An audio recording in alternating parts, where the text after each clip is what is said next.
السلام علیکم دوستوں، آج سے جو ہے اس چینل پر دعاؤں کا سلسلہ شروع ہو رہا ہے۔ انشاءاللہ آج سے جو ہے ایک ایک کر کے ایک دو دعائیں جو ہے روزانہ بتائی جائے گی۔ ترتیب وار کی دعا بھی پڑھنی ہے اور جو ان سی دعا پڑھی جائے گی اس کے طریقے بھی بتائے جائیں گے انشاءاللہ۔ تو اس لیے اس چینل کو ضرور فالو کریں، ضرور سبسکرائب کر لیں تاکہ یہ جو قیمتی ویڈیوز ہیں وہ آپ سے مس نہ ہو جائے، اور دین کی باتیں جاننے کے لیے سیکھنے کے لیے ضرور سبسکرائب کریں۔ چلیے آج سے جو ہے دعاؤں کا سلسلہ شروع کرتے ہیں۔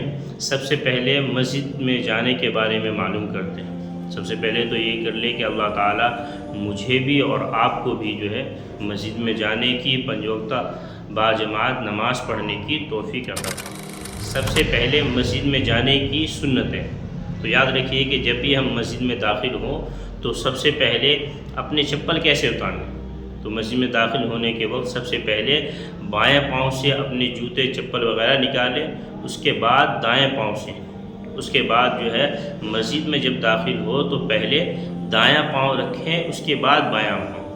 اسی طرح جب مسجد کے اندر داخل ہونے لگے تو دعا پڑھنی چاہیے، بسم اللہ پڑھیں، اور حدیث میں ترمذی شریف میں ایک دعا ہے، مسجد میں داخل ہونے کی دعا ہے، اللہم افتح لی ابواب رحمتک، اے اللہ تو اپنی رحمت کے دروازے میرے لیے کھول دے۔